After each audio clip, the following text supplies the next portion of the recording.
So, good afternoon, guys. So, we'll be starting with the discussion lecture for the course Biochemistry. So, I'll introduce myself. I am Rishabh, and currently I am doing PhD in IIT Kanpur in the Department of Biological Sciences and Bioengineering, and I'll be the teacher for discussion of this biochemistry course. Okay. So, just a few points before that, we'll start the discussion. If you guys have any doubt in any of the questions, you can ask in between, and I prefer most mostly the discussion point of view. Okay, so rather than being staying silent, you can ask and discuss things better. Okay, so that will make the class lively, and I'll also get to know that you guys are understanding or not. Okay, and I wanted to check whether I am audible or the screen is visible to you guys or not. Can you please confirm?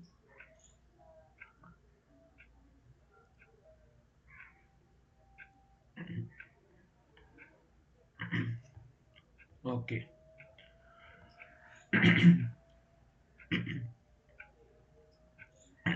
so let's get started. So, this is the first question. Which of the following statements about biomolecules are false? And the options are: most naturally occurring amino acids exist in the L configuration. All amino acids are chiral in nature. Cell membranes are composed of a phospholipid bilayer. Purines and pyrimidines form backbone of the DNA, and amylose is a polysaccharide composed of glucose units. What can be the correct answer? And remember, there can be more than one options that can be correct.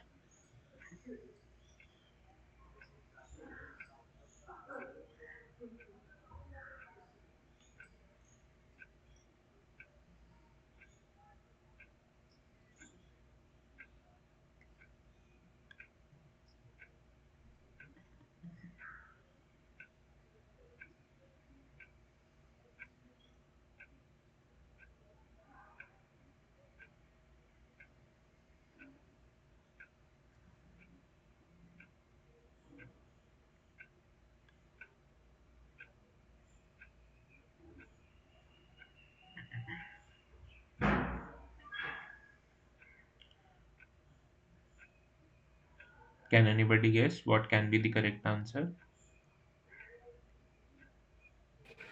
Sir, option 2, option 3, and option 4. Okay,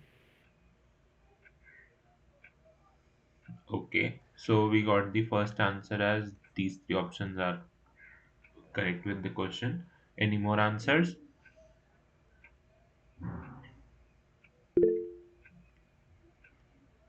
Okay. Someone said five also. Okay. Any more guesses?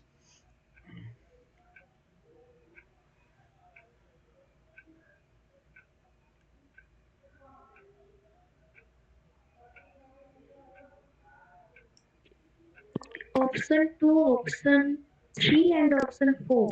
Okay. Okay, one or two also. Okay. So let's discuss. The correct answer is basically two and four.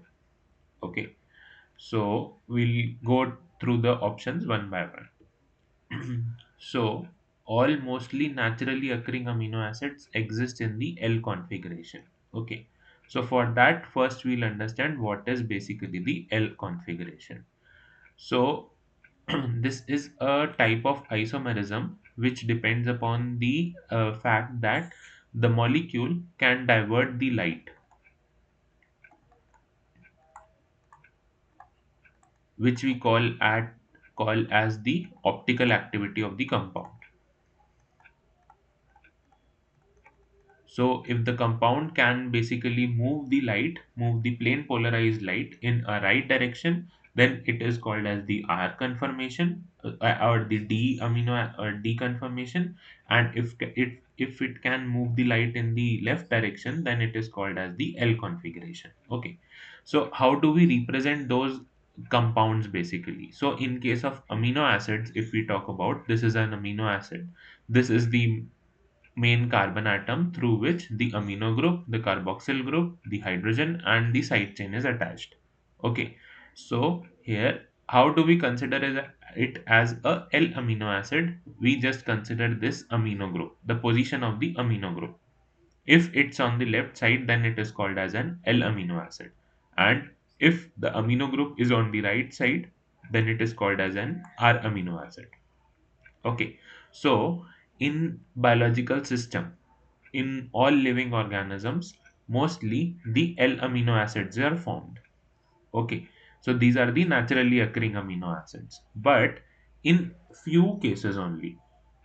Okay, so that is why here it is written most naturally occurring amino acids are L configuration. Okay, so this option is correct. In few cases, for example, in case of bacterial cell wall,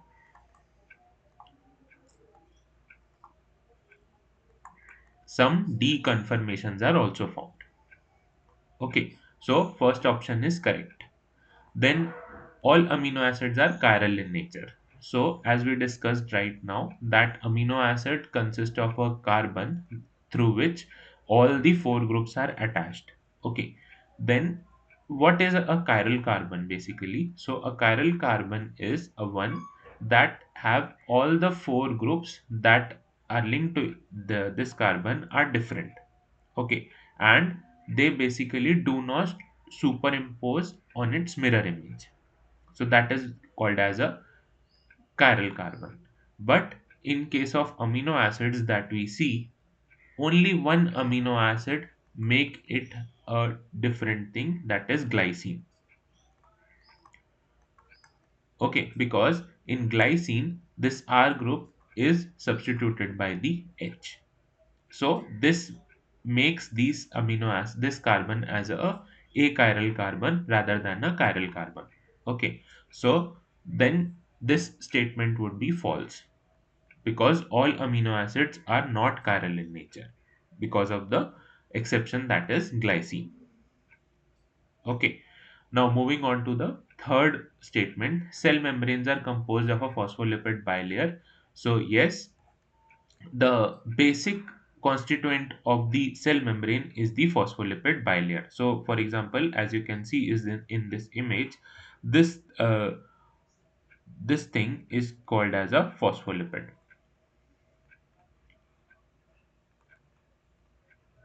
It is a polar head group, and these legs are the hydrophobic one, that is why they are protruding inside. Okay, so option 3 is correct. Now purines and pyrimidines form the backbone of the DNA. So in that case, this is the structure of the DNA here on the right side. This is the structure of the DNA. And the backbone of the DNA is formed from the sugar, that is the ribose or the deoxyribose. Basically in DNA it will be deoxyribose. Okay. And this is the phosphate group. So the sugar and the phosphate group forms the backbone of the DNA, and the purines and the pyrimidines, they form the protruding in they protrude inside. Okay, so they do not form the backbone of the DNA. So this option is also false. Now the fifth option is amylose is a polysaccharide composed of glucose units. Yes, so amylose is a part of the starch. Okay, and starch is only composed of glucose, D-glucose to be specific. Okay, as you can see in this particular diagram also, this is a 1 glucose moiety. It has 6 carbons that is linked to the this is the closed ring structure of the glucose, and this is one molecule of glucose that are linked, and these are linked to form the amylose chain. Okay, so anybody has any doubt in this question?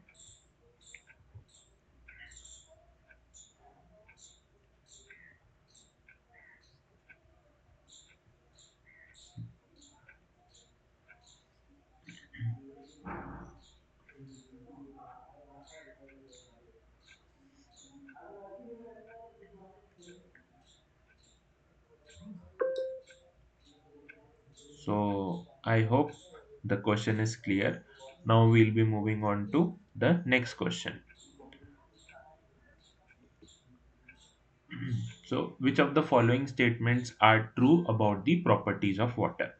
So, the statements are: hydrogen bonds are responsible for high surface tension of water, water has relatively high dielectric constant, the ionic product of water is 10 to the power 7 molar, in its pure state, water is completely non ionized, and when a non volatile solute is added to water, the vapor pressure of the solution decreases. What can be the correct answer? Here you have to find out the true statements. Okay.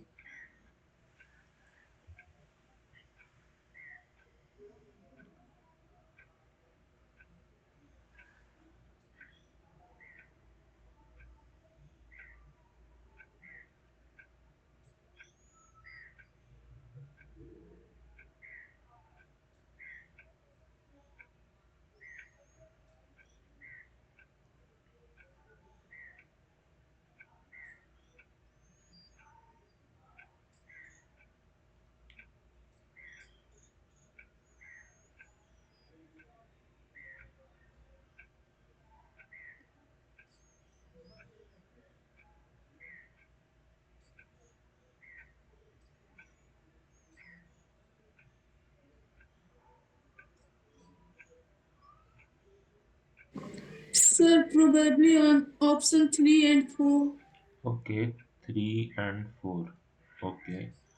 Anybody else? So we got another answer, that is 1, 2, 3, and 5. Okay. Any more answers?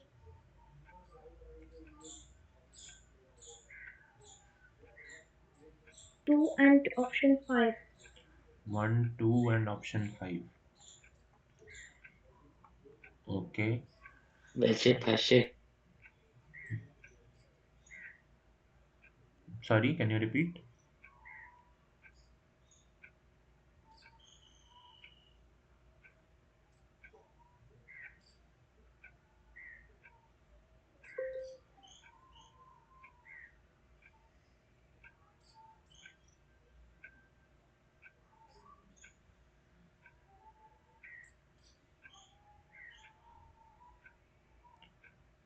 Okay.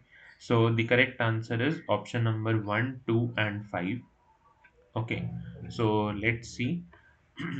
So hydrogen bonds are responsible for high surface tension of water. Okay. So surface tension, how do we describe basically the surface tension? How the molecule or the liquid can form a drop. Okay, this is the best example for the surface tension to understand. Okay, so if there is a drop that can be formed, that is basically formed due to hydrogen bonds. Okay, so water can form droplets. Okay, and that is being held by the hydrogen bonds that are formed between the different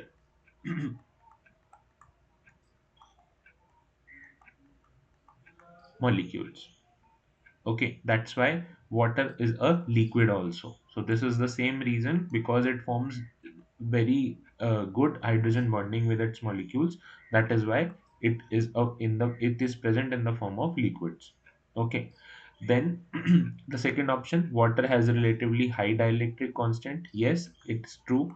Water has a very high dielectric constant. Okay, that's why it can, whenever electricity comes into contact with the water, then it can easily transmit that electricity. Okay. Then the ionic product of pure water is 10 to the power 7 molar. No, this is false. Okay, here is the formula. This is at the 25 degrees. So the Kw is the ionic product of water, and it is 10 to the power minus 14 molar square. So 10 to the power 7 is not the correct answer. Now going to the fourth option, in its pure state, water is completely non-ionized. No. In the pure state, that means in the form of liquid. Okay, whenever any charged molecule is present in a liquid or in water, it takes the form of the ionized, it takes its ionized form. Okay, being it any molecule, so it will not be non-ionized.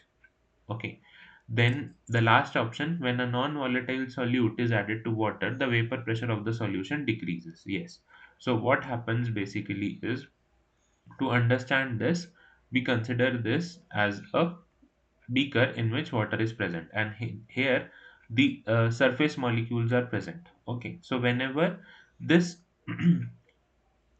non-volatile solute that we add on the beaker, on this particular water, what will happen, the molecules that are present on the surface decreases, that the free molecules decreases, and here the salt molecules accumulates. Okay, so that's why the pressure that applies on this particular solution will now decrease based on the presence of the free water molecules that are available for the salt to react. Okay, that's why vapor pressure decreases in that case when a particular solute is added to the to water. Okay, so that's why, so this is correct. Now option 1, option 2 and option 5 are correct for the particular question. So any doubts?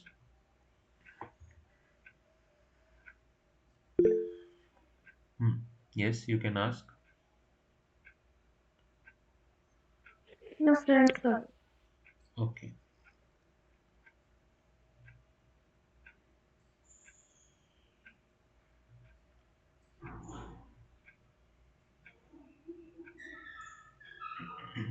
Okay, if not, then we'll move on to the next question. Wait a minute.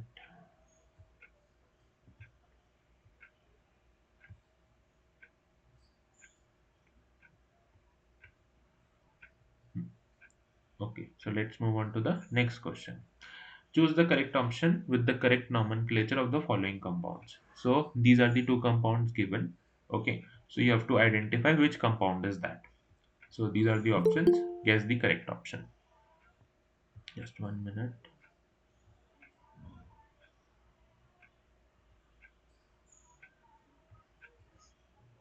Yes.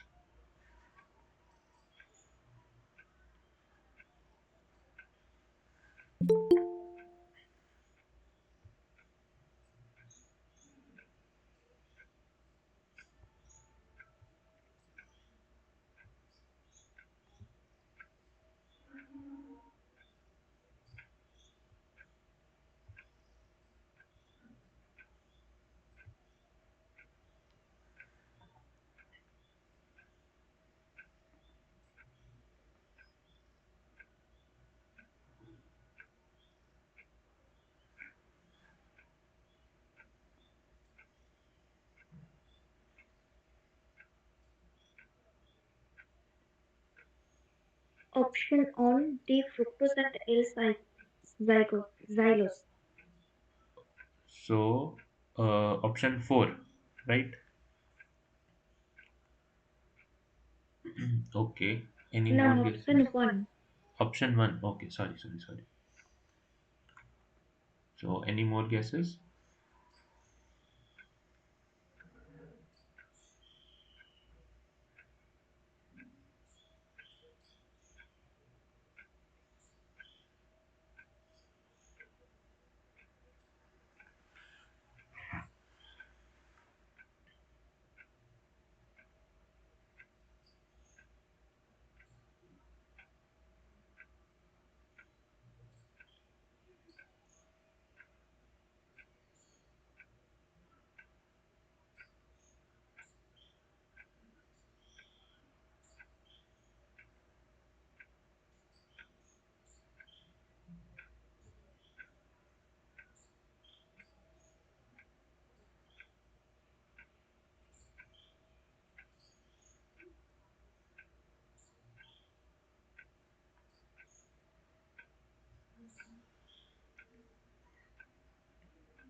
Sir, option 4. Okay. Any more answers?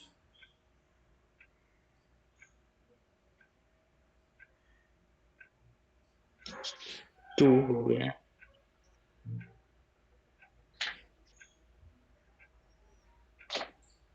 D fructose और L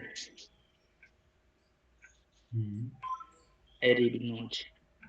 Option number two. Option two. Okay. या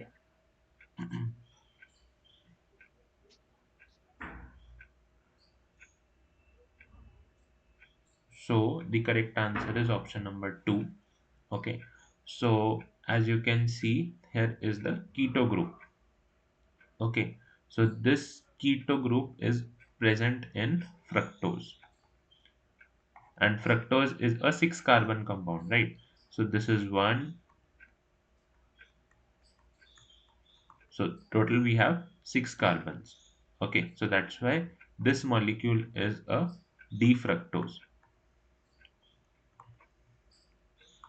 Now, this particular molecule that we can see, it's a five carbon compound. So it can be xylose, arabinose, ribose. All the three can be there. But now we have to see the positioning of the OH group. Okay. So in case of the ribose group, ribose sugar, all the OH are aligned on the single side. Okay. So that's why this molecule cannot be ribose. So the first option, that is ribose, is false. Now we have to see from xylose and arabinose. Okay. So in that case, what happens in case of arabinose? This OH is on the right side. This is the second OH group. Sorry, OH attached to the second carbon. Okay. And in case of the xylose group, this OH is on the left side, and this OH that is present here on the fourth carbon is on the right side. Okay, so this molecule turns out to be the xylose group. So this molecule is the L arabinose. Okay, so any doubts in this particular question?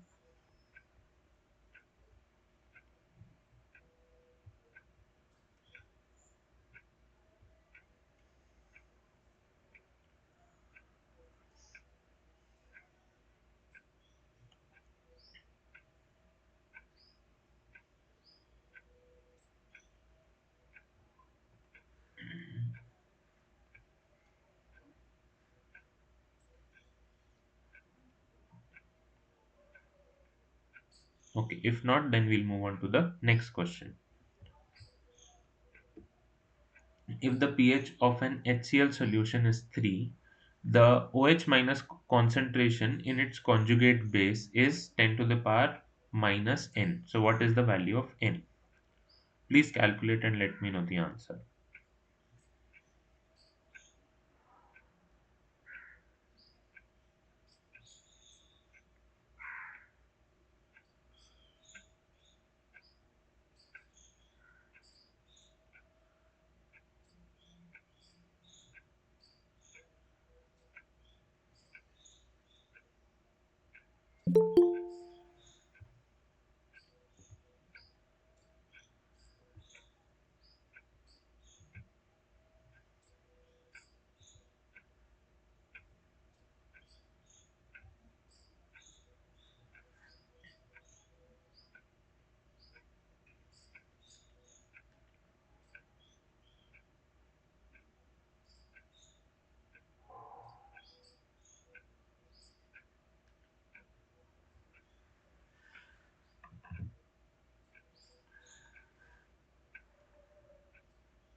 Okay, someone said 5.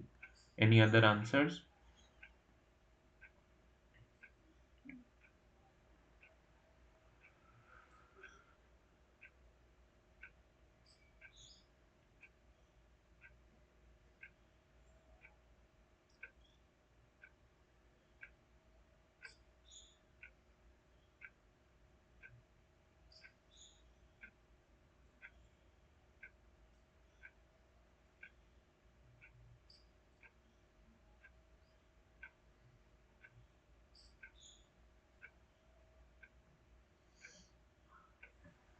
Okay, someone said 4 and someone said 3 also.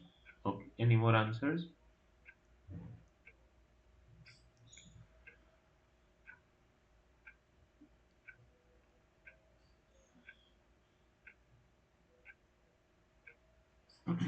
Okay, so the correct answer is option number 4, and here is the solution. So if we talk about HCl, so it's a strong acid. Okay, whenever we'll put it in water, then it will dissociate into completely dissociate into H plus and Cl minus. Now, if the pH of this particular solution is 3, that means the hydrogen ion concentration will be 10 to the power minus 3. Okay, because the pH has a formula that is negative logarithm of the hydrogen ion concentration. Okay, so the hydrogen ion concentration is 10 to the power minus 3. That means the concentration of both H plus and Cl minus would be 10 to the power minus 3 only. Okay, now if we have to calculate the OH negative concentration, okay, so in that case we will be taking the help of the ionic product of water, that is 10 to the power minus 14 molar. Okay, so now Kw is equal to H plus into OH minus. So now,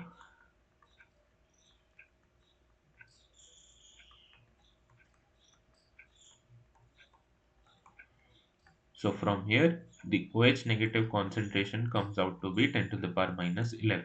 So now here N will be this thing, so N is equal to 11. Okay, so the correct answer is option number 4. Sorry. So any doubts?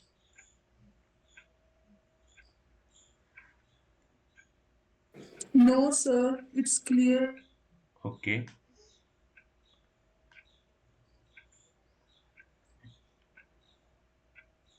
Okay, so let's move on to the next question.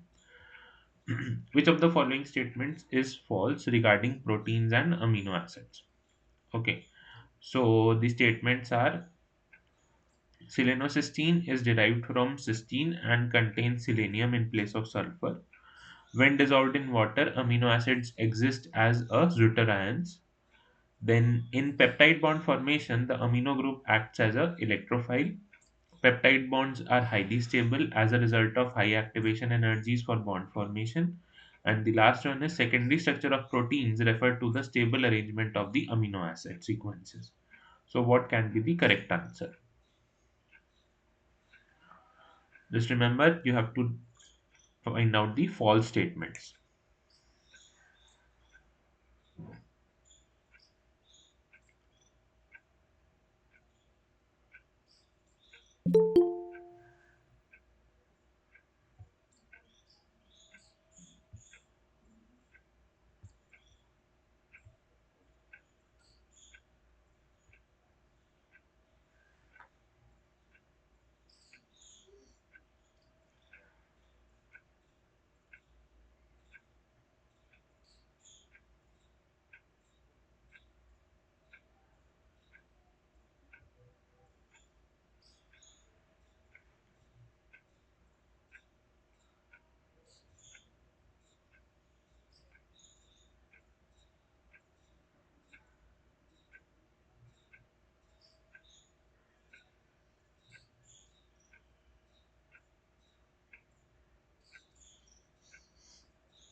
Sir, option number 3.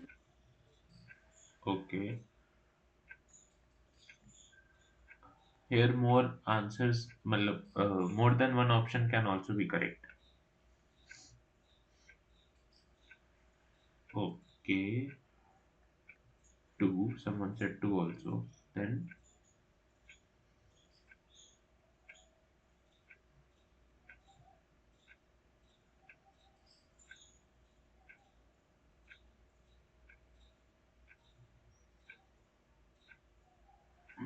okay,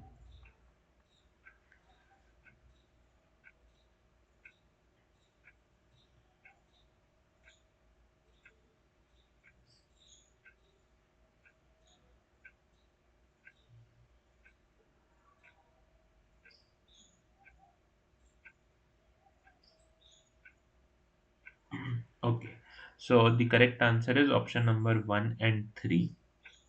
Okay, so this is the part of the explanation. So first option that we can see is in selenocysteine, the cysteine contains selenium in place of sulfur. Okay, so this is actually partly correct and partly false because the sulfur is not directly replaced with selenium. Okay, because here the H molecule is also present that cannot be replaced with the selenium. Okay, so that's why selenocysteine is not just the replacement of the sulfur with the selenium. Okay, so this option is false.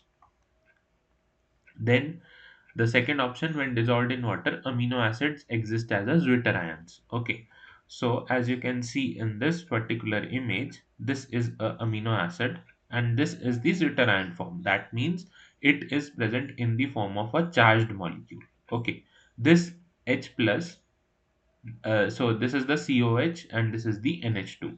So COOH has the ability to donate its H plus ion, okay, and NH2 group has the ability to receive the H plus ion.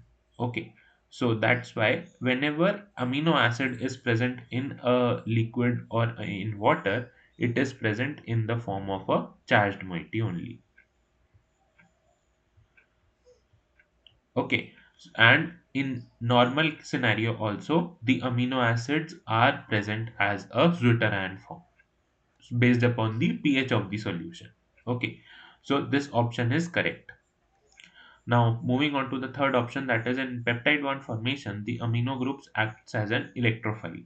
So, electrophile is a molecule that is electron deficient basically.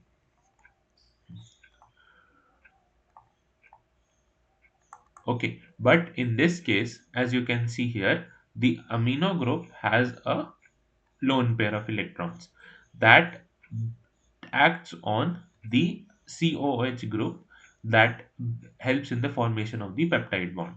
Okay, so that's why this particular molecule does not act as a electrophile. Basically, it acts as a nucleophile that have more number of electrons. Okay, then moving on to the fourth option, that means the option 3 is correct.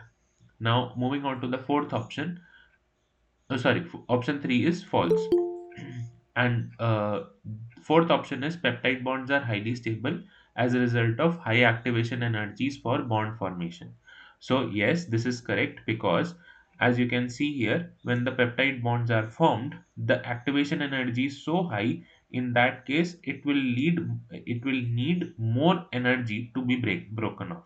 Okay, so that's why this is a highly stable structure. Okay, now moving on to the next option, that is the secondary structure of proteins refer to the stable arrangements of amino acid sequences.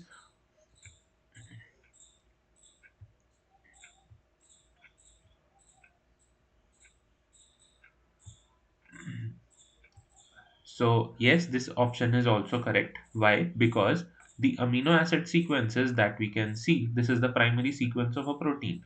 Now, based upon this primary sequence, the amino acids fold upon themselves and form the secondary structure, that is the alpha helices or the beta sheets. Okay, based upon the different amino acids that are present in this particular protein. So this is the stable arrangements of amino acid sequences upon itself. So option 5 is also correct. So the correct answer or the false statements are option number 1 and option number 3. Okay. So any doubts?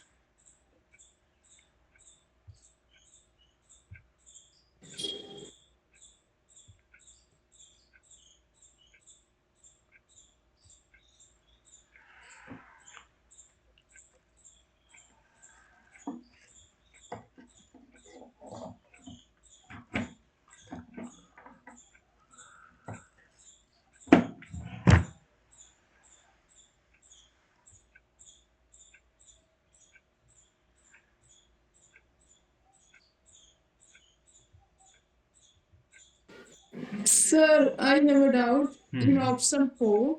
Okay.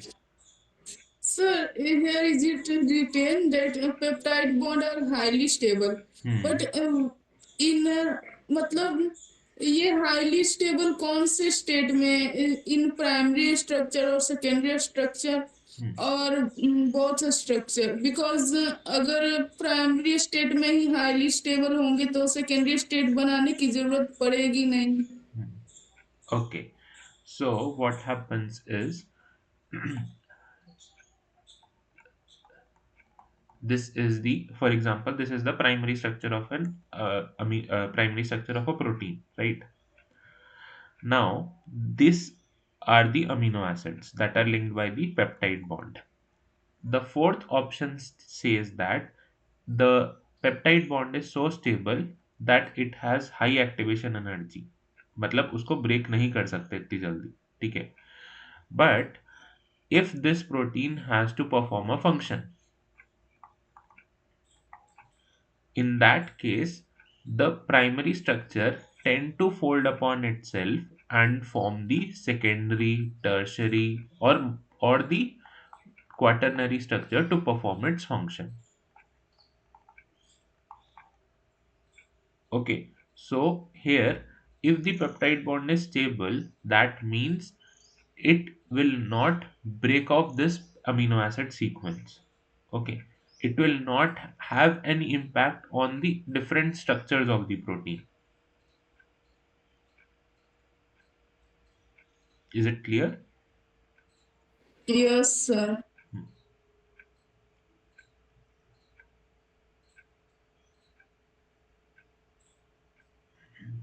Okay, any more doubts?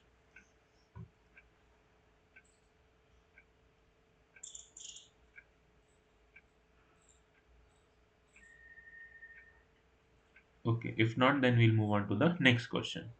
So, which of the following statement is true regarding the carbohydrate? So, we have to finalize the true statements, and the statements are: maltose is formed by alpha 1,4 glycosidic linkage between the two D-glucose molecules.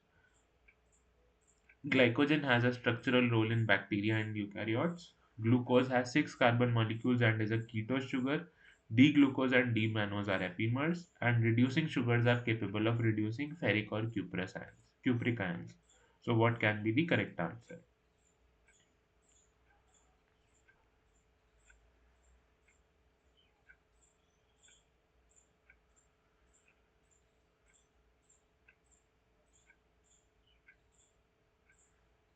3 is a correct answer. Okay, any more answers?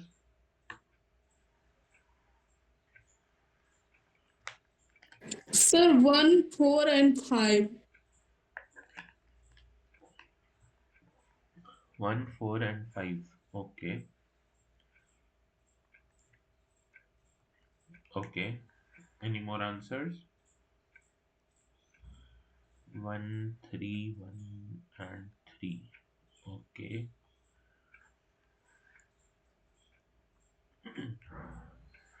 The So, five, hmm, yes. five, option five. Okay, option 5. Okay. So, the correct answer is option 1, 4, and 5. Okay. So, this is the structure of maltose molecule, and here 2D glucose are linked with the alpha 1,4 glycosidic linkage. Okay. So, alpha depends upon the this particular OH group. Okay.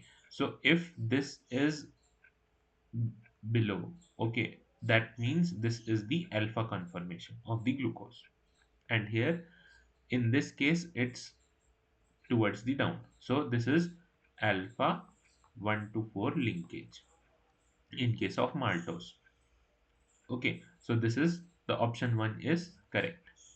Now moving on to glycogen, has a structural role in bacteria and eukaryotes? No, glycogen is only the storage molecule. It never plays a structural role. Okay, so option 2 is false. Now moving on to the third option, glucose has six carbon molecules and is a ketose sugar. So it is a six carbon molecule, but it is not a ketose sugar. It is an aldose sugar. Aldose meaning it has an aldehyde group. Here you can see this CHO is the aldehyde group, and that's why it is called as an aldose sugar. Ketose is fructose because it has an ketone group. Okay. Now, fourth option is D-glucose and D-mannose are epimers. Yes. So, epimers are the isomers that have a different conformation at only one carbon atom. Okay. For example, in this is the D-glucose molecule and this is a D-mannose molecule, and these two structures are different on the second carbon. Okay, the OH group of the mannose at the second carbon is on the left side, while on the glucose it's on the right side. Okay, that's why these are called as the epimers. Similarly, D-glucose and D-galactose are epimers. Okay, now moving on to the fifth option, that is reducing sugars are capable of reducing the ferric or the cupric ions. Yes. So what happens? The reducing sugars have free aldehyde or the ketone group. Okay, for example, I'm taking the example of maltose only. Here, the first carbon, okay, in this case is free. Okay, that means it can directly bond to or can react to the cuprous or the ferric ions. Okay, so this can be directly oxidized. So that's why this is called as a reducing sugar. So yes, option 5 is also correct. So the correct answer is option 1, 4 and 5. Okay, so any doubts?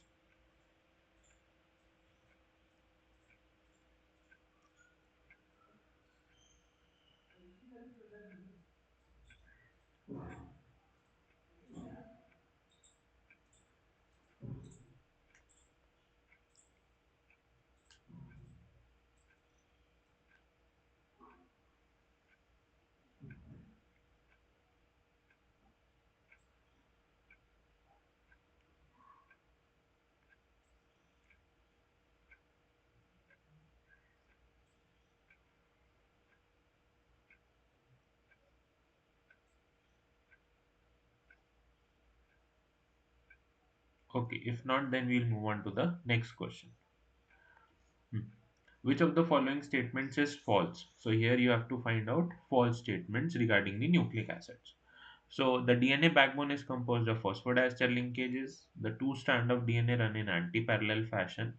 Adenine and thymine are purines, and nucleosides contain a nitrogenous base, a pentose sugar, and a phosphate group. And uracil is present in place of adenine in the RNA. So what can be the correct answer?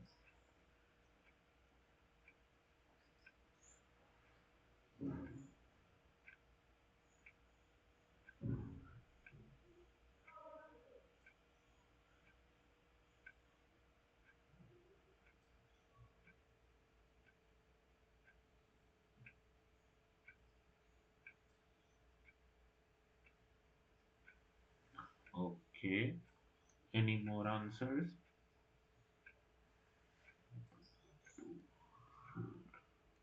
Okay. Sir, 3, 4 and 5. 3, 4, and 5. Okay. Any more answers?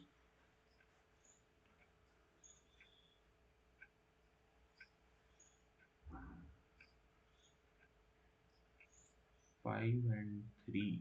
Okay. So the correct answer is option 3, 4, and 5. Okay. And here is the explanation. So the DNA backbone is composed of phosphate, sugar, and the nitrogenous bases. And these are linked by the phosphodiester linkages between the phosphate and the sugar group. So these are the phosphodiester because it is linked from the both the sides. So this option is correct. First option is correct. Now the two strands of DNA run in anti-parallel fashion to each other. Yes. So here you can see in one of the strands this is the 5 prime for sorry 3 prime OH that is free, and here the phosphate is free that is 5 prime. So this runs here in the 5 prime to 3 prime direction. Okay, while in the other strand the 5 prime is free and the 3 prime is free here. So this runs in opposite direction. So yes, both the strands runs in anti-parallel fashion. So option number 2 is also correct. Now option 3, adenine and thymine are purines. No, this option is false. Adenine has a double ring structure. This is basically the structure of adenine, and thymine has a single ring structure. So the double ring structure are called as purines, and the single ring structure are called as pyrimidines. So purines are adenine and guanine, and pyrimidines are thymine and cytosine. Okay, so so adenine and thymine are not purines. This option is false. Then nucleosides contain a nitrogenous base, a pentose sugar, and a phosphate. No, this option is also wrong. Nucleoside is a molecule that is formed between phosphate and the sugar. Sorry, sugar and the nitrogenous base. If we add phosphate to it, that will form a nucleotide. So nucleoside is nitrogenous base plus sugar. Okay. Now, uracil is present in place of adenine in the DNA. No, this is is also wrong. Uracil is present in the place of thymine in case of RNA. Okay, it's not adenine, it's thymine. Okay, so option 3, 4, and 5 are false. So, any doubts?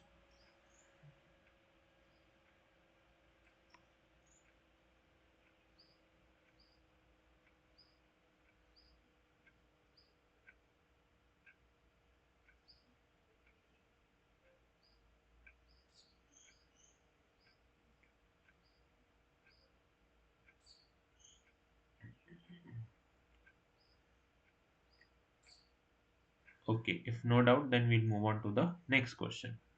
Match the following monosaccharides with the correct structure. So here four structures are given and you have to match the correct uh, monosaccharide with the correct structure. And these are the options. So please guess.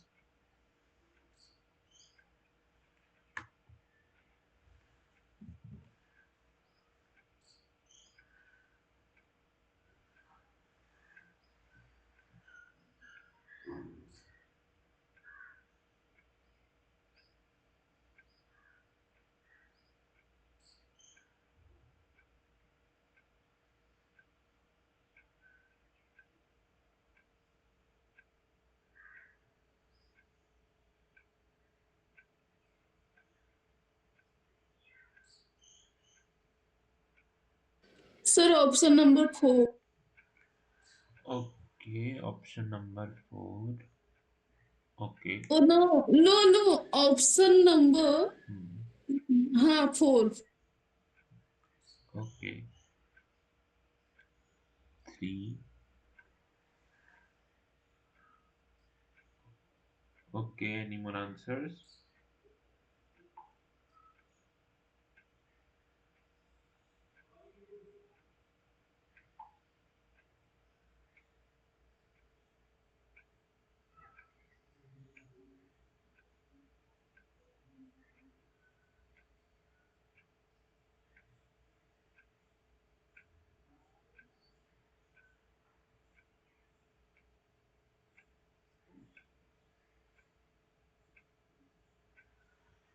Okay, 2.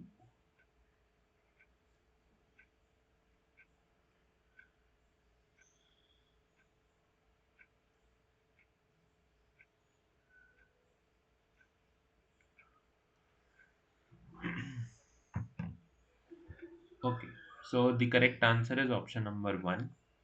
Okay. Now we'll see the structure. So first, because the 3 are the 6 carbon sugar, so first we'll go with the less number one. This is a 4 carbon sugar. and 4 carbon sugar is basically erythrose. So option 3 is C, that is de-erythrose. Okay, this is a 4 carbon sugar, the OH is on the right side. So this is de-erythrose. Now first we look for D-glucose because that's the simplest structure. So this is a 6 carbon sugar with a CHO group, and at the third position the OH is on the left side. Okay, so this is a D-glucose molecule. That means A belongs to fourth, right? Now D-mannose and D-galactose. Mannose structure we have studied a few questions back. That means at the second position, the OH group would be on the left side. Okay, so here in the B structure, the OH is on the left side along with the this thing. Okay, so now this is D-mannose. And as we have talked about galactose also, so galactose and glucose are also epimers, but the carbon at which the OH position changes is different. So it's the fourth carbon. Okay, so at the fourth carbon, the OH group is on the left side in the conformation, but the second carbon OH is fine. So the option D is the D galactose. Okay, so the correct answer is option number 1. So any doubts?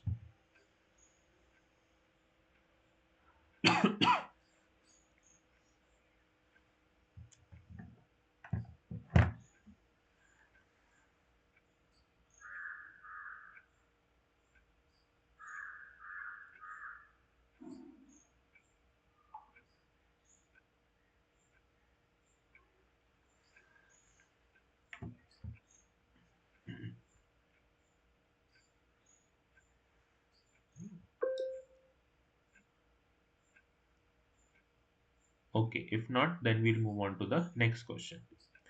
Which of the following statements are true regarding the lipids and the fatty acids? So membrane lipids are polar in nature. Double bonds is naturally occurring unsaturated fatty acids are generally in the trans configuration. The primary carbon chain in the fatty acids typically contain an even number of carbon atoms.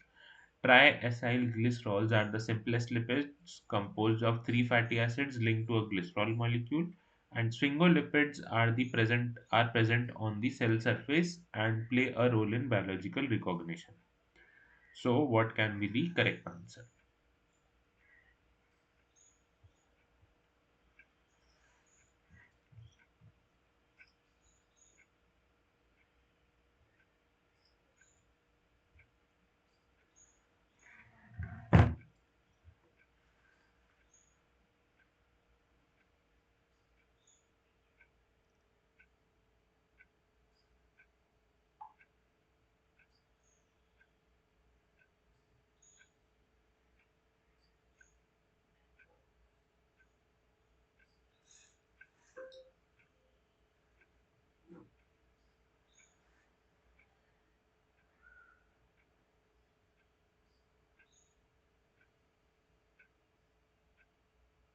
Okay, 2, 3, 4, 5.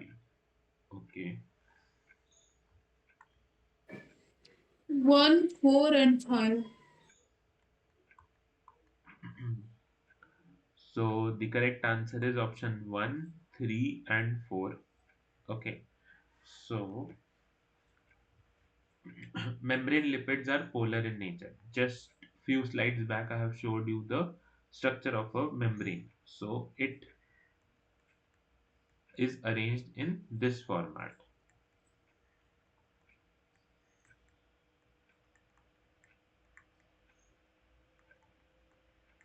Okay, so this head group is the polar head group, and these are the non-polar moieties. Okay, so this is arranged as a lipid bilayer. Okay, so membrane lipids are polar in nature. Yes, this option is for true. Okay, The second option, double bonds in naturally occurring unsaturated fatty acids are generally in the trans configuration. So no.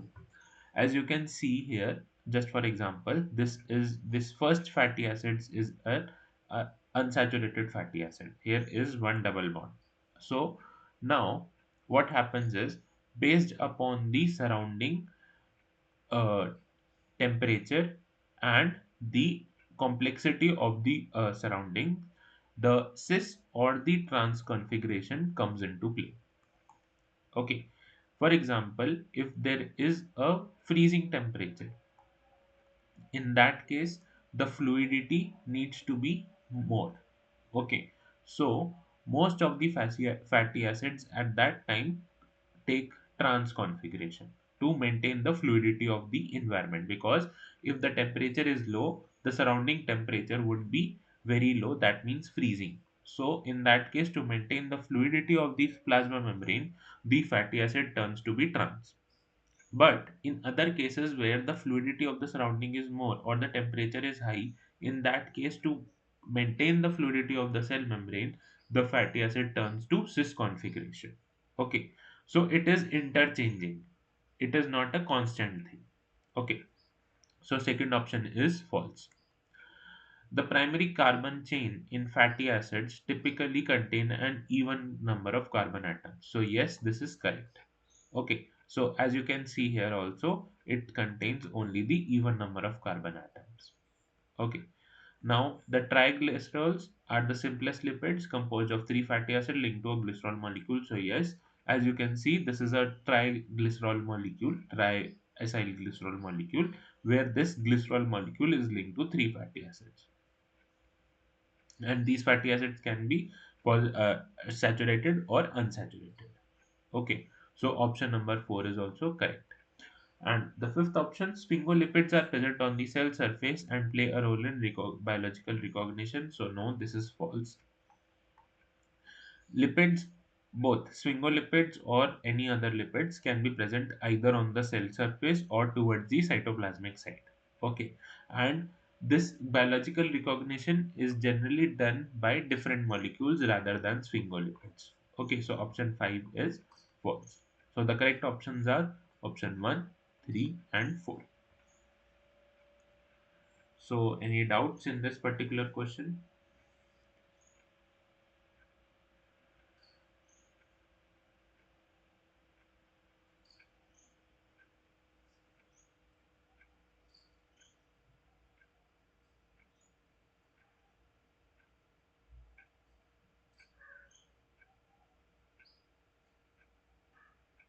Sir, I have a doubt in fifth option. Hmm. Sir, sphingolipids are present on RBC surface, no? Yeah, it's present on the RBC surface, but that And is only depend like on a single organ, okay, or a single cell. But in other cases, it's not dependent upon the biological recognition. means not for all cell it is recognized, Yes, but only for RBC. yes.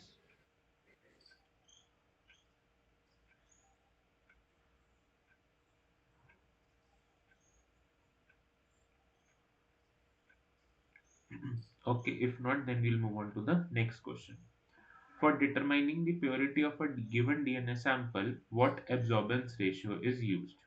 So what can be the correct answer here?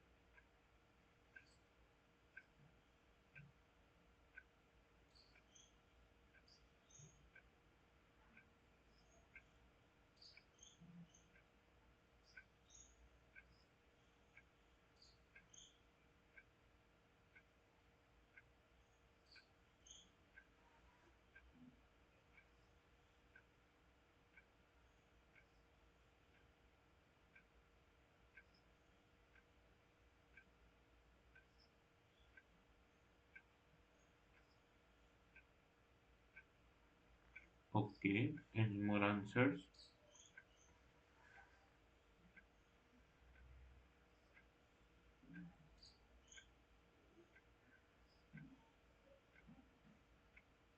Okay,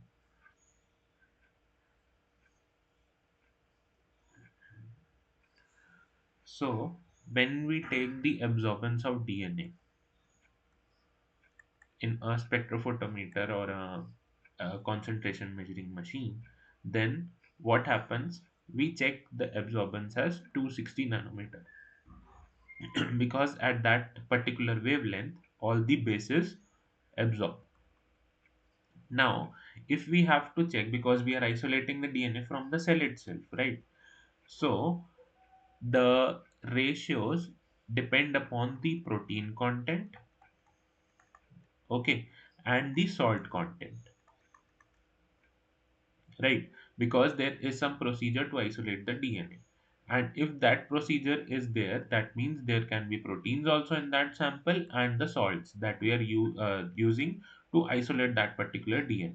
Now 260 nanometer is used by the basis, so that's why at this particular wavelength we take the concentration of the DNA. At 280 nanometer, all the proteins absorb. In proteins, basically three amino acids absorb at 280 nanometer, that is tryptophan, tyrosine, and phenylalanine. Okay. Now at 230 nanometer, we see the salt contamination. Okay. So we check the purity of the DNA based upon A260 by 280 to check for the protein contamination, and A260 by 230 to check for the salt contamination. Okay, so the correct answer is option number 2 and option number 5 here. Okay, any doubts?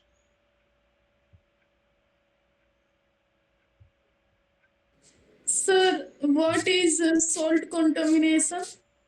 So while we are isolating DNA from a given sample, okay, for example, you are taking a cell to isolate the DNA, and while isolating that particular DNA, there will be some processes to lyse the cell, then to degrade the proteins, then to degrade all the to separate out all the different liquid contaminants from the mixture. Okay, so in that case you will be using certain salts, like you will be using might be lithium chloride, cesium chloride.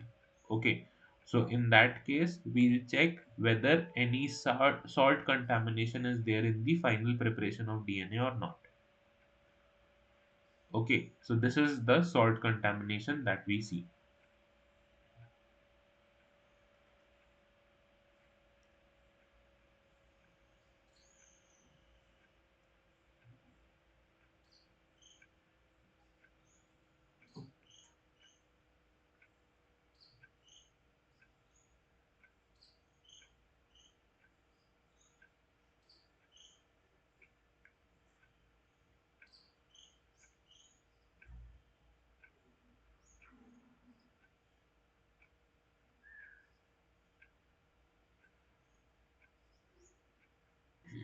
Okay, if no doubts, then we'll move on to the next question. The entire set of molecules in a cell is called as. What is the correct answer?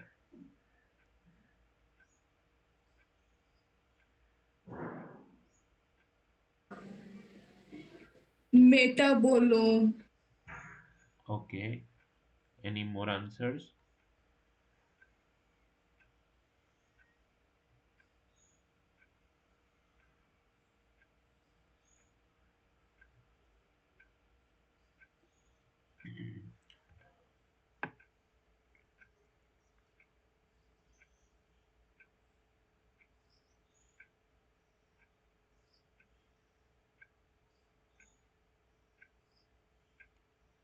So the correct answer is metabolome, and it refers to the all the molecules, all the metabolites that are present in a cell.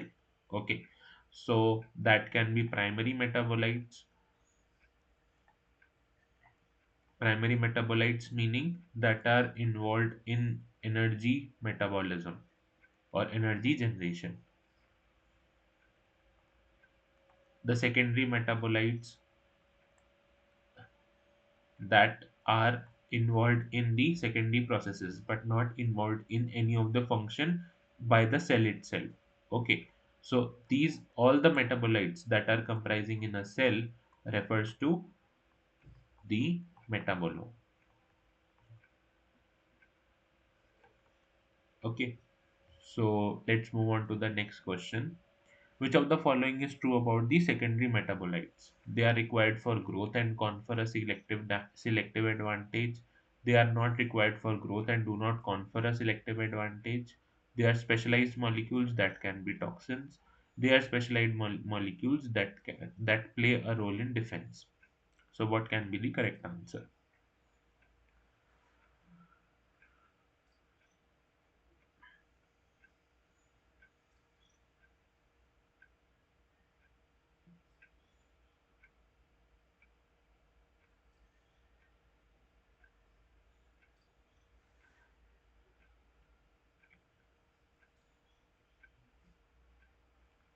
Okay, option three.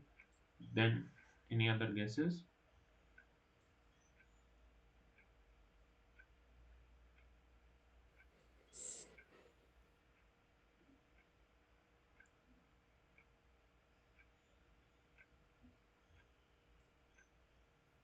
Sir, 2, 3, and 4.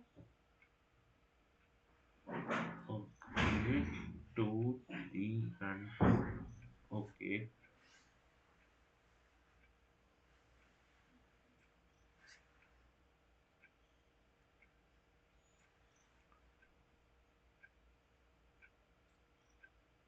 any more answers?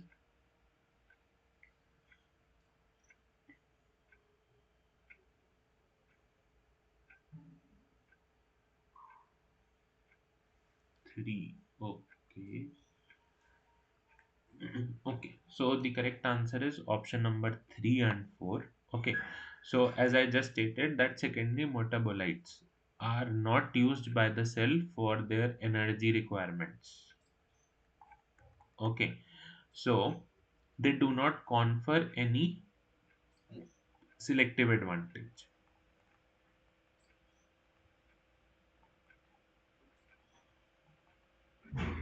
Okay. Now these secondary metabolites are the molecules that are generally secreted out. Okay, so these can be toxins, these can be used for defense. Moreover, these can also be used for different functions like the resistance to different molecules. Okay, so option 3 states that these are specialized molecules that can be toxins. Yes, this is correct. And they play a role in defense. So, yes, this is also correct. So, option 3 and 4 are correct.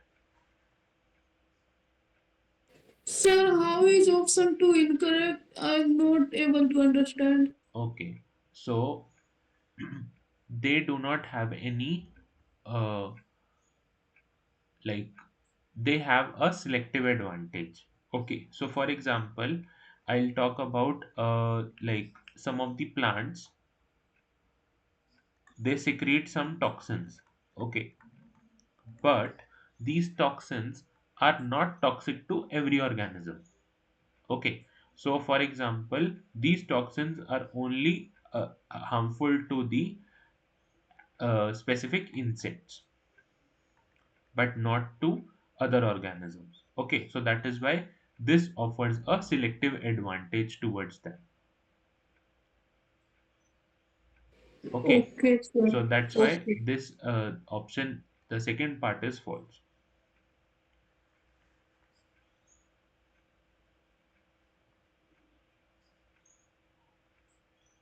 Okay, any more doubts?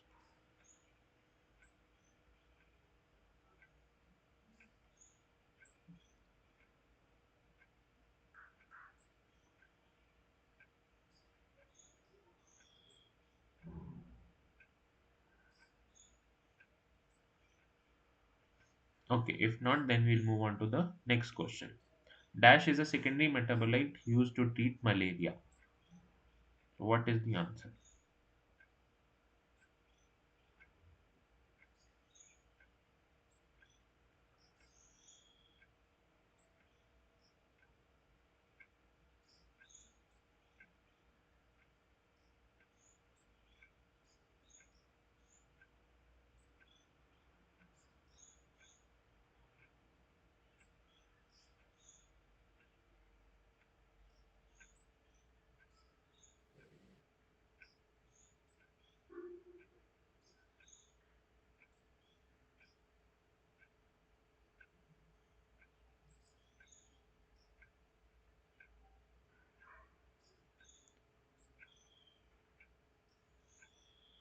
Okay. So yes, the correct answer is quinine. Okay. So this is a drug that is basically used to treat the malaria.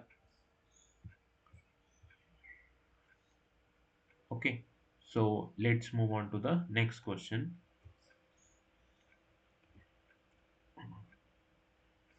Yes. So what is the approximate molarity of pure water at 25 degrees? So what can Option be the... number 3. Okay. Any more answers?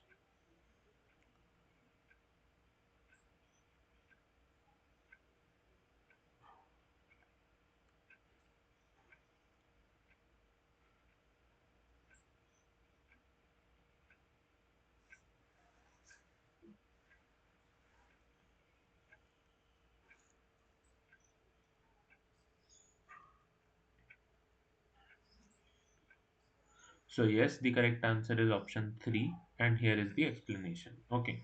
So if we consider water, if it get ionized, it will be in the form of H plus and OH minus. Okay.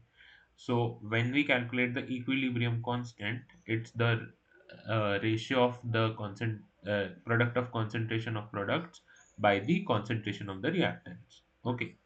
So here the 55.5 molar is the basic molarity of water that is being taken at 25 degrees. Okay. So how do we calculate the molarity of water? It depends upon, because the density of water is 1 gram per liter. Okay. Based on that, we calculate the molarity, and that comes out to be 55.5 molar. Okay. So let's move on to the next question. How many times greater is the hydrogen ion concentration in a solution with pH 3 compared to a solution with pH 6? What can be the correct answer?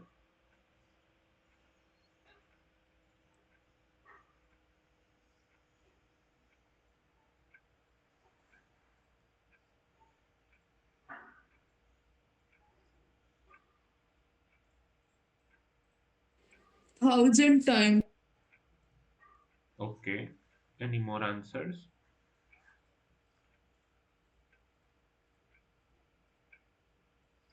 100 times. Option 2.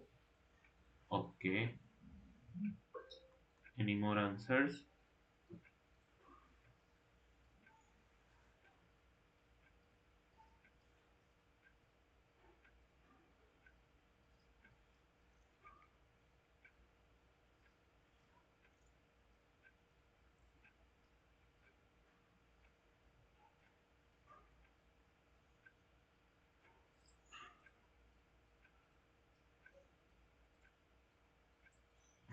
Okay. So the correct answer is option number 3. Okay. How? If we consider a pH 3 solution, that means the hydrogen ion concentration would be 10 to the power minus 3. Okay. pH 6 solution, the hydrogen ion concentration would be 10 to the power minus 6. Okay. So now, if we compare both, so we'll take a ratio.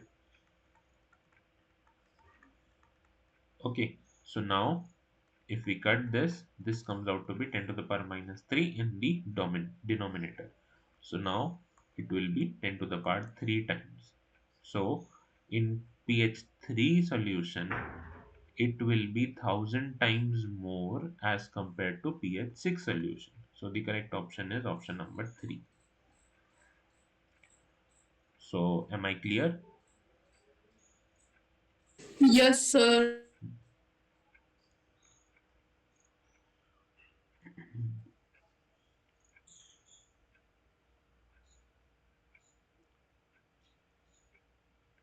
Okay, so let's move on to the next question. Which of the following is not matched correctly with the given, uh, what can be the correct answer?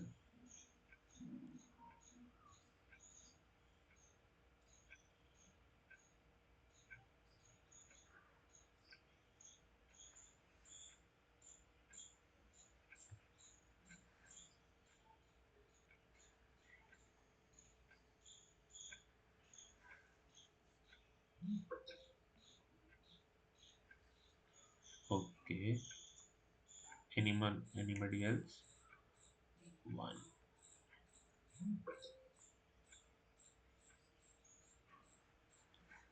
Hmm.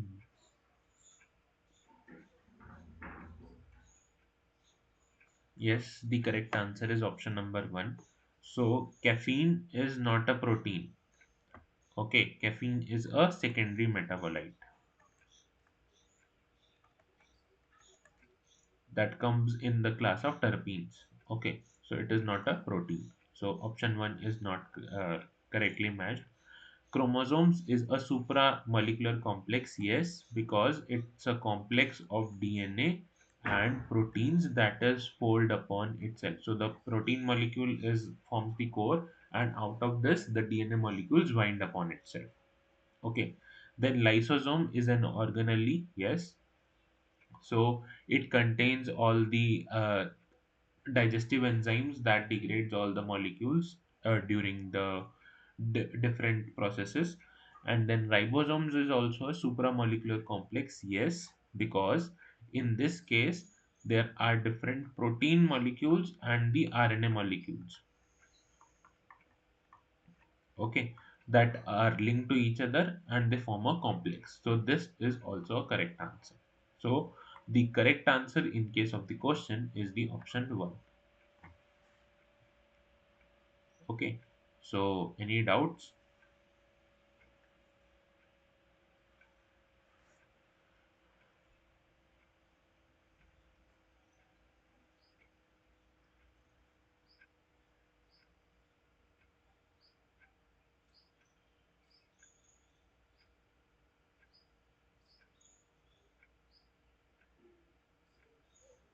Okay, if not, then we'll move on to the next question. High ionic mobility of H plus ions in proton transfer reactions is due to what can be the correct answer?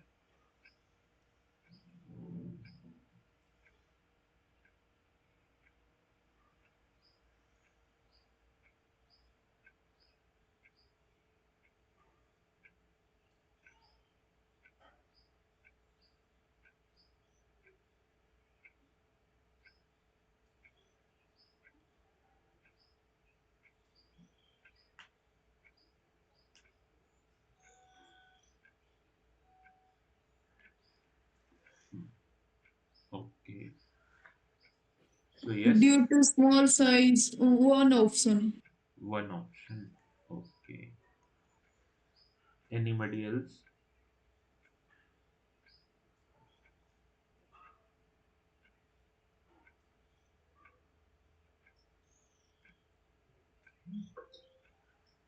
So yes, the correct answer is option number 2. That means the movement of hydrogen ions by proton hopping. Okay, and this is a basic example of the proton hopping in a water molecule. Okay, so this is a hydronium ion. That means a H2O plus 1H plus yields hydronium ion. Okay, so this is the major molecule that is present in water. So now this forms a hydrogen bond with the H2O molecule. This blue colored thing is the hydrogen bond. So now this H plus ion is basically transferred from one water molecule to the other. Okay. So this is transferred from here, then to here, then to here, then to here. So this can be easily transferred based on its molecular small size. Okay. So this mobility of hydrogen ion because of the proton hopping leads to high mobility of the H plus ions in proton transfer reactions. Okay, so this proton hopping helps in various other reactions like the phototransduction or the in case of plants the photosynthesis, the light reaction that happens, that is because of the hydrogen ion and the electrons. Okay, so that is basically proton hopping.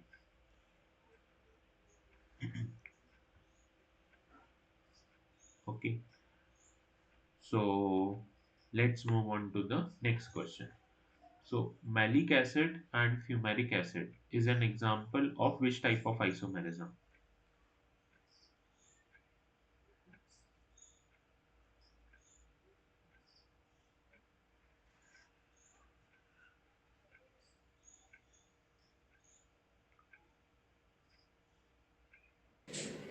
Option number 1, 3, and 4.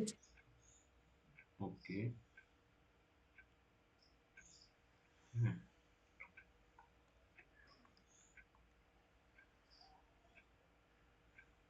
Yes. So the correct answer is option number 4. That means both cis trans, and the other name for cis trans isomerism is geometric isomerism.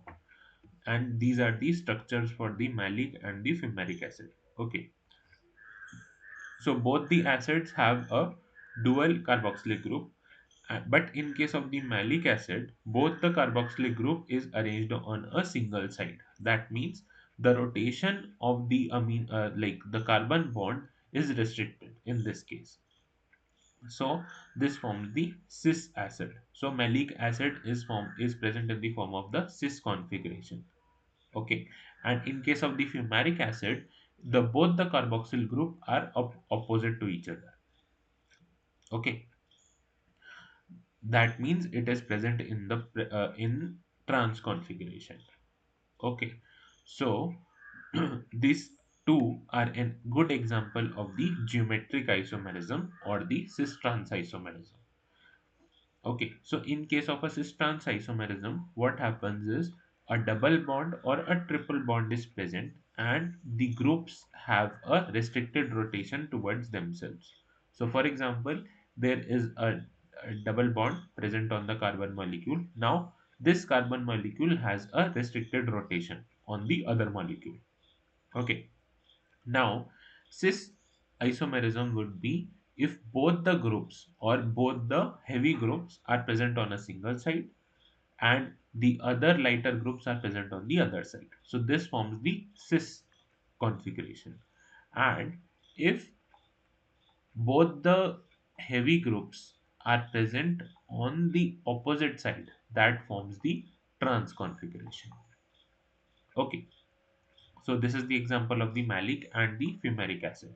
Now there is another example that we can see in our uh, daily life is the 11 cis retinal and the all trans retinal. So these are the retinoids that are present in our eye and that helps us to see basically. Okay.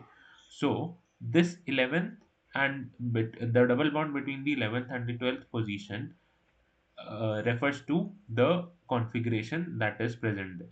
Okay, so 11 cis retinal in both in this case, these two groups are on the same side, and when light falls, the isomerization takes place, and this group is shifted to the other side, forming the all trans retinal. Okay, so this is another example of the geometric isomerism that we can see. So, any doubts in this question?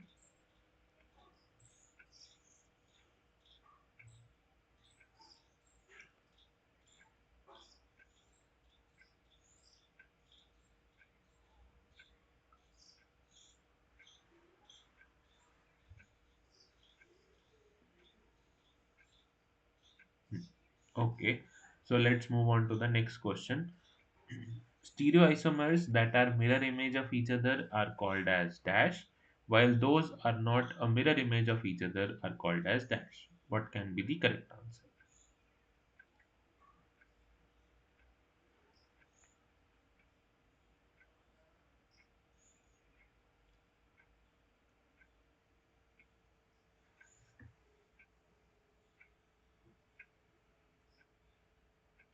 Option number 2.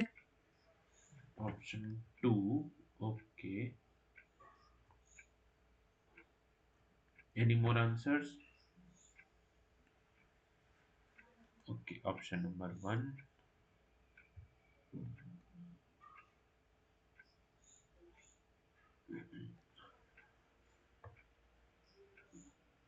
Okay. So the correct answer is option number 1. Okay. So The stereoisomers that are a mirror image of each other are called as enantiomers. Okay, as you can see in this particular image, this molecule where X and Y are on the left side, if they form a mirror image, here is the mirror, and this will be opposite in the other case. Okay, so here it comes on the right side. So these form the mirror image of each other. That means they are enantiomers. Okay, but in other cases, like this also forms the mirror image of this molecule. So these are enantiomers. But if these molecules, if we consider, these are not mirror images of each other, right? But they belong to the same category of isomers. So these are called as distereomers, these molecules. Okay, if we write the chemical formula of this would be same as compared to this, but the positioning of the X and Y moieties are different in both the cases, and they do not form the mirror image of each other. So that's why these are called as distereomers. Same is the case with this. These are also not the mirror image of each other. That's mean they are the diastereomers.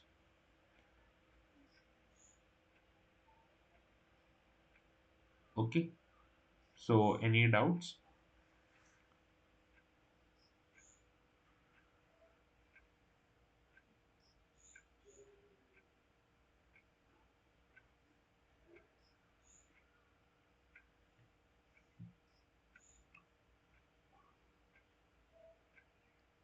Okay, if not, then we'll move on to the next question. So here are the match the following, and you have to match with column A and column B. What can be the correct answer?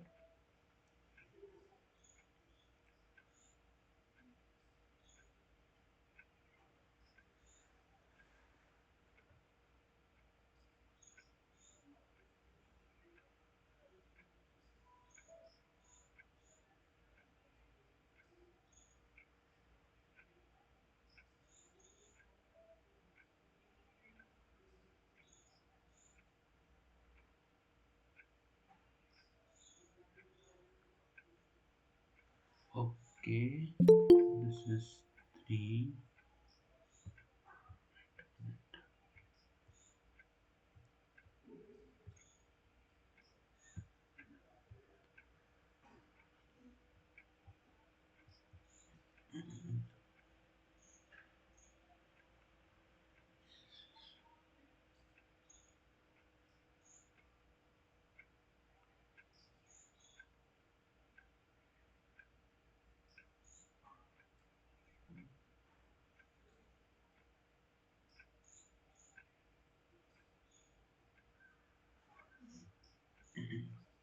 Okay, so the answer is option number 2. Okay, not 3. So let's see the explanation. So first we'll draw one hexene. Okay, ene means that will form that will have a double bond. Oh, okay. So we have 6 carbon here, and one hexene would be the double bond would be here. Okay,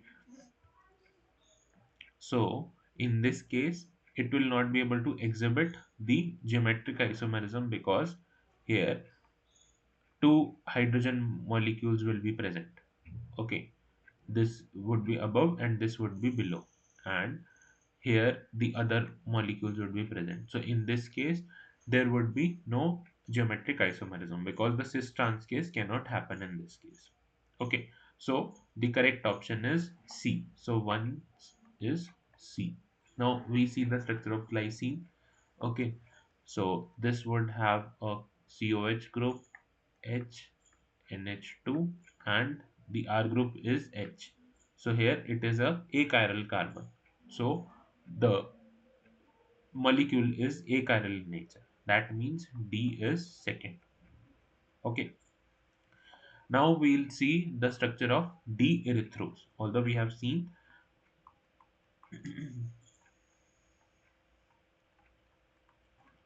okay, and this we have. Now in case of D erythrose, this is present on the right side. Okay, so this is a structure of the D erythros. Now, this structure that we have seen in the third option is the OH are present on the left side. Okay, so that means this is the enantiomer of or the mirror image of D erythros. Okay, so the correct answer for the third option is it is the enantiomer of D erythros. So it comes third. Okay, and the last option where the uh, second carbon OH is on the right side and the third carbon OH is on the left side. So this means this forms n- these two, for example, are not the mirror image of each other. Okay, that means these are the example of diastereomers, or this can be the diastereomer of the D erythros also. Okay, so here comes option 4. So the correct answer is option number 2. So any doubts in this question? Okay.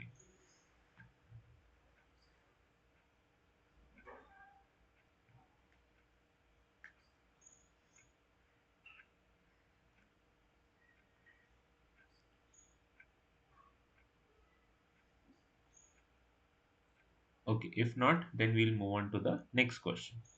So which of the configuration does the given alanine molecule have? Okay. So is it R, is it S, both or neither? So what can be the correct answer?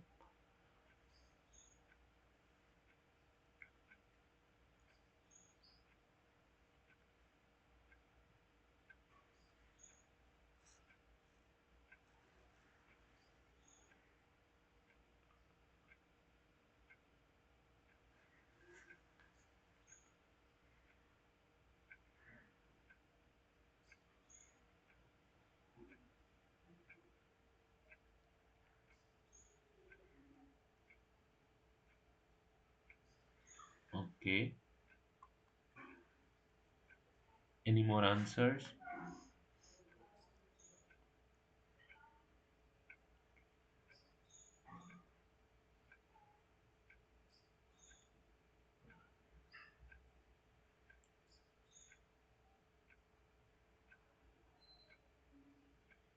Okay. So the correct answer is here S. Okay. And basically, how do we give a R or S configuration? Okay. So whenever there is a complex molecule and it have like a chiral carbon center, so what we do is we generally prioritize the number of molecules or the molecules that it have based upon, for example, here we can see the fourth molecule is aligned in such a way that have the lowest priority, and it is on the side that is aligning with the side of the main carbon atom. Okay, so now what we do is we check the priority of the other three molecules that are linked to the carbon chain or the carbon atom, and this priority is decided based upon the number of molecule reaction potential of the molecules. Okay, that is given by the different scientists. So this is the priority chart that is being used for giving the R or S configuration. Okay, so this is the OCH3, then hydroxyl amine, then carboxylic group, then aldehyde group, then CH2H, methyl, and the last priority is given to the hydrogen atom. So these are the different molecules or the different moieties that are attached to the amino acids, different amino acids. Okay. Now, if we can see that based upon the priority, if we go from the first priority to the third one, that means if it is moving in a clockwise direction, that configuration is called as R. In Latin, R stands for rectus. That means clockwise. Okay. Now, if the priority is on the opposite side, that means it's in the anti-clockwise direction. Okay. Then it is given a S configuration, that is sinister. That stands for the anti-clockwise. Okay. Now moving on to the question, this is a L-alanine, and in this case, amine group will be, because here the hydrogen that is protruding towards the other side, so we'll be given a fourth priority. Okay, now this amine group will be given the first priority based upon the priority chart. The COH is the second one, and CH3 is the third one. Okay, so now moving from this to this forms the anti-clockwise direction. So this configuration is S configuration. Okay, so the correct answer is option number 2. Okay, so any doubts in this particular question? Sir, how did you know that this is L-alanine? So this is already given. This is a alanine molecule. Okay, so this is already given in case of the question.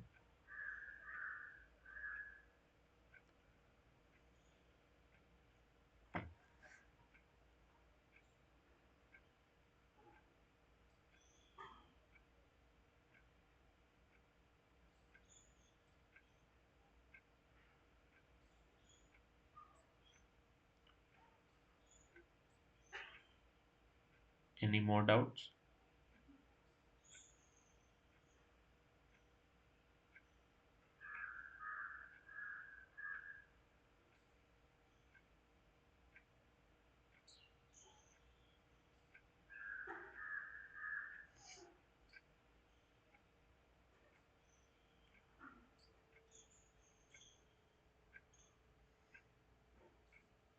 Sir, this is L-alanine or D-alanine?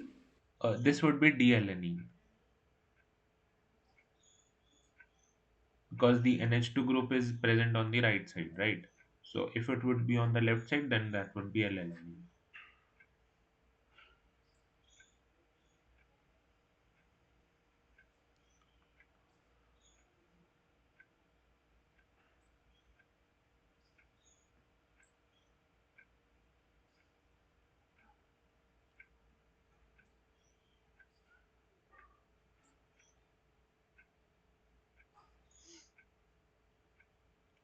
Okay, if no more doubts, then we'll move on to the next question. So identify if each of the statements below are true or false and choose the correct option. Okay. The statements are: lipids can store more energy than carbohydrates per unit mass. Cell membrane is made up of phospholipids. If adenine makes up 30% of all the bases in a double stranded DNA fragment, then the percentage of cytosine would be 35%. The tertiary structure of hemoglobin contains 4 polypeptide chains. So, what can be the correct answer? So, you have to find out which statement is true and which statement is false.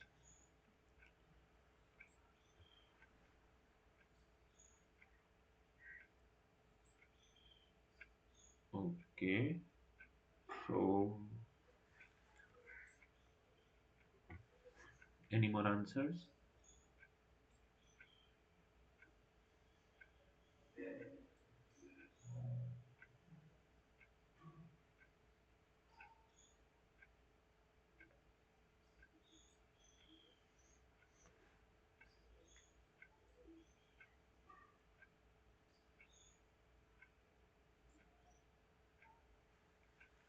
Okay, third.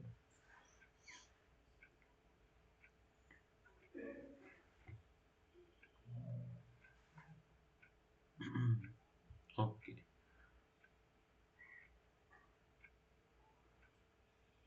so the correct answer is option number 4. Okay, so let's see the explanation.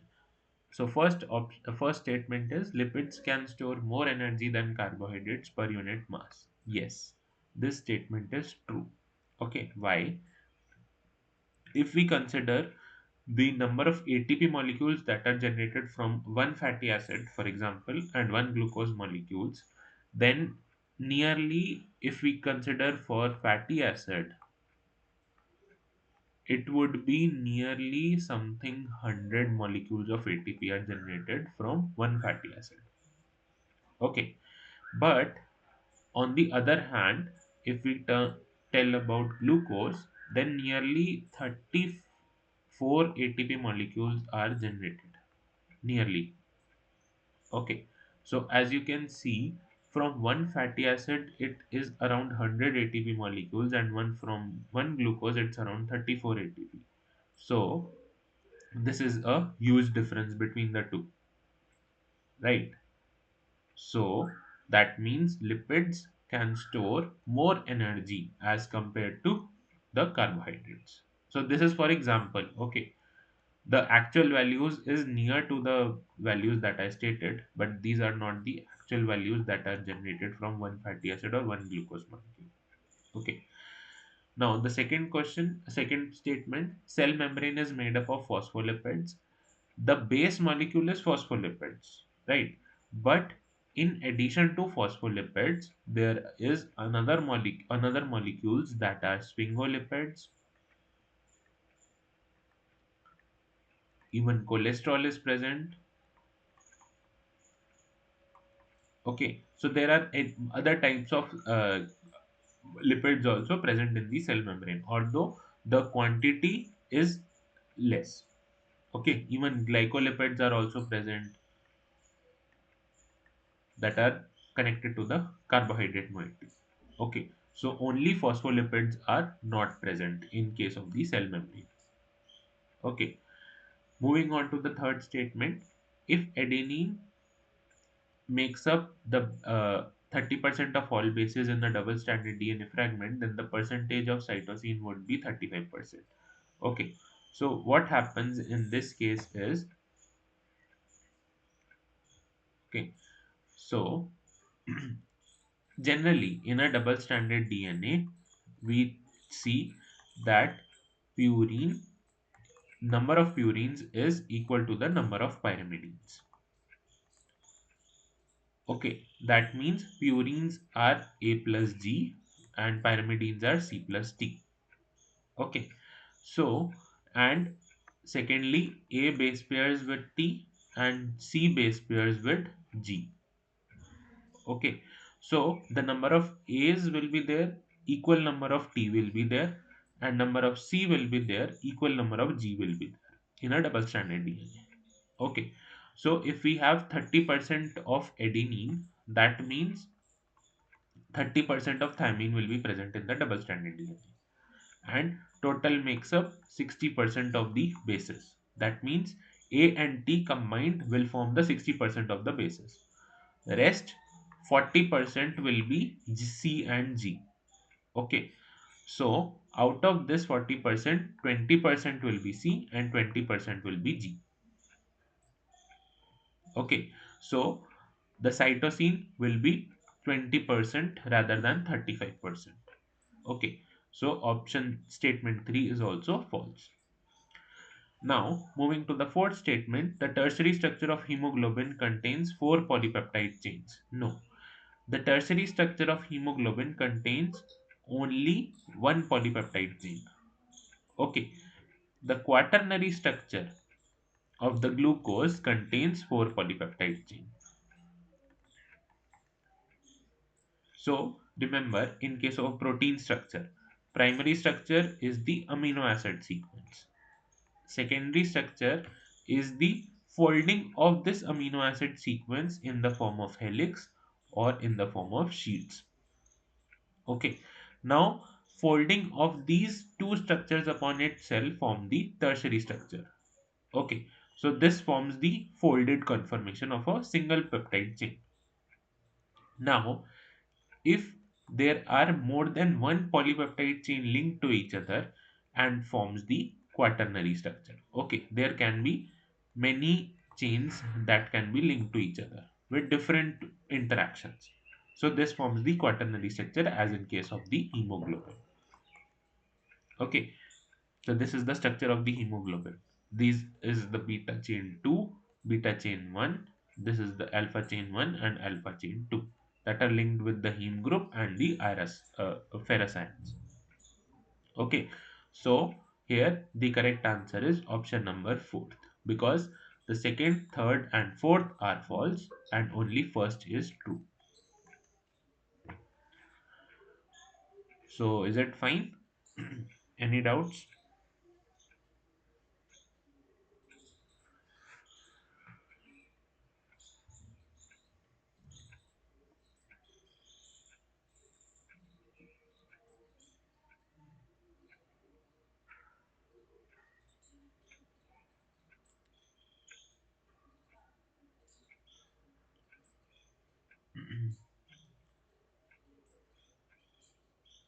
Okay, if not, then we'll move on to the next question. What will be the pH of the acetate buffer if the concentration of acetic acid is zero point 0.1 molar and sodium acetate is zero point 0.2 molar and pK of acetic acid is 4.76?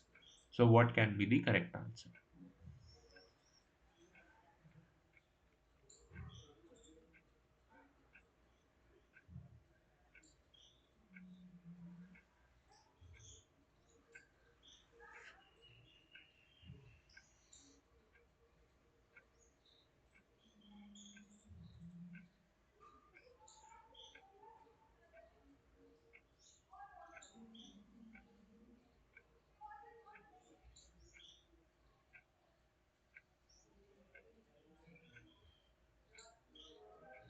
Okay, so we got the first answer is option number 3. Any more answers?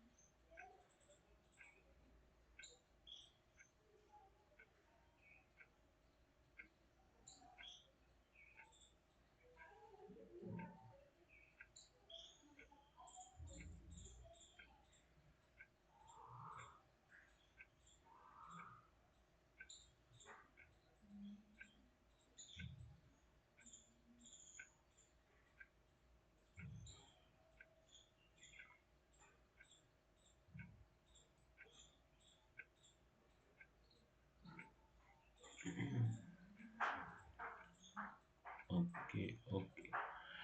So just remember one thing. Okay, this is a logical question.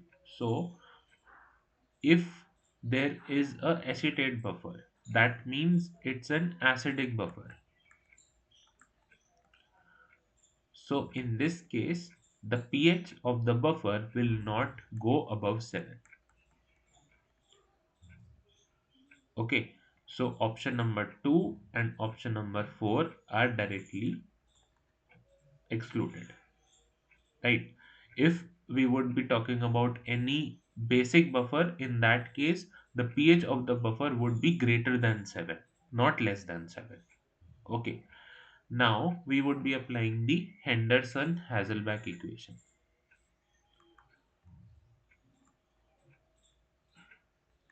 So what it states that pH of a buffer is equal to pK plus log the proton giver and the salt.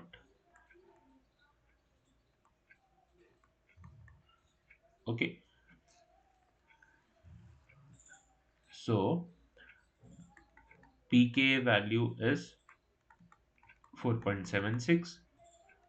The the concentration of the acetate ion is zero point 0.1 molar and sodium acetate is zero point 0.2 molar. Okay, so now,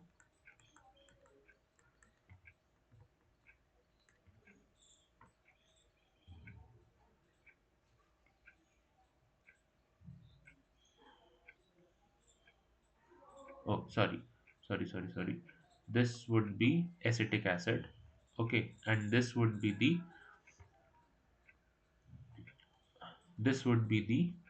sodium acetate. Okay, so Here it would be zero point 0.2 molar, and on the denominator it would be zero point 0.1 molar for the acetic acid. Okay, so this would come out to be log 2. And in any multiple choice or any competitive exam, just remember few log values that will help you for your future exams. So log 2 is 0.301. Okay, this you must remember. So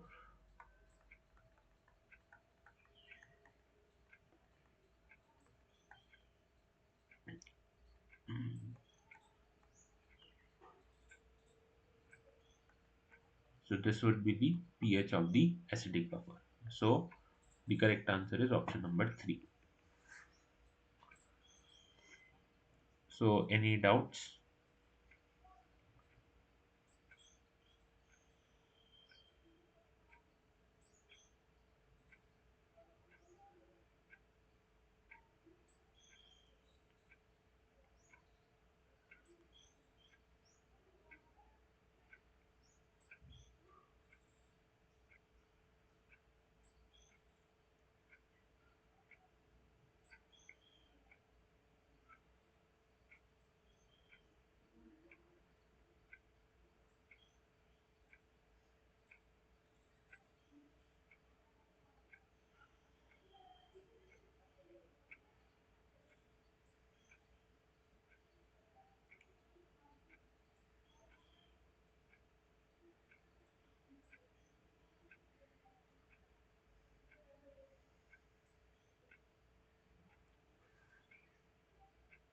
Okay, if not, then we'll move on to the next question.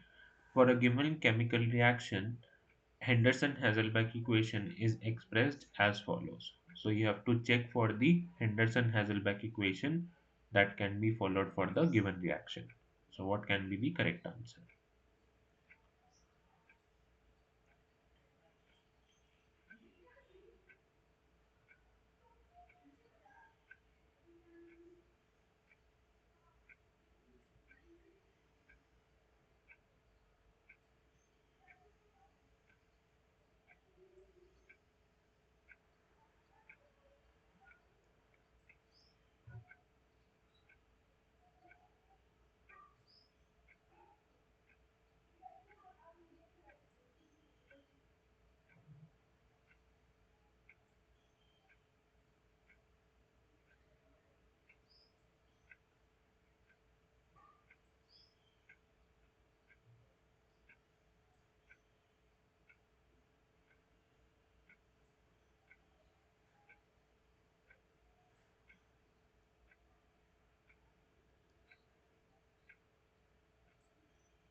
Okay, any more answers?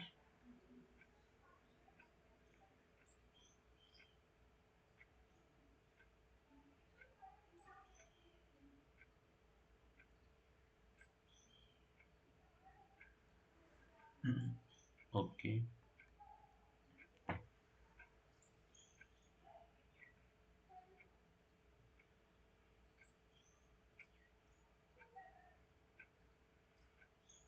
so yes, the correct answer is option number A.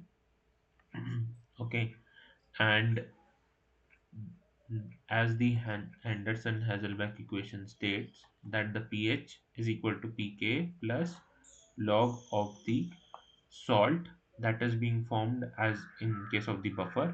So here the salt would be NO3 minus, and the acid that will give the H plus ions. Okay.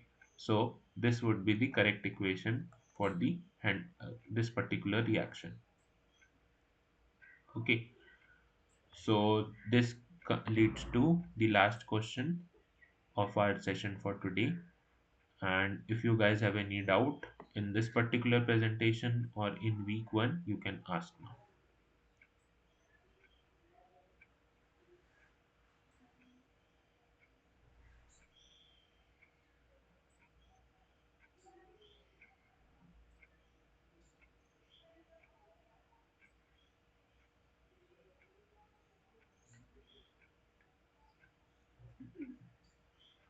Okay, if no doubts, then we'll close the session for today.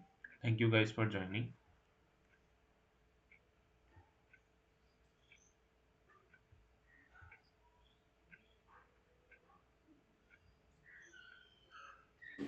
Thank you, sir. Thank you.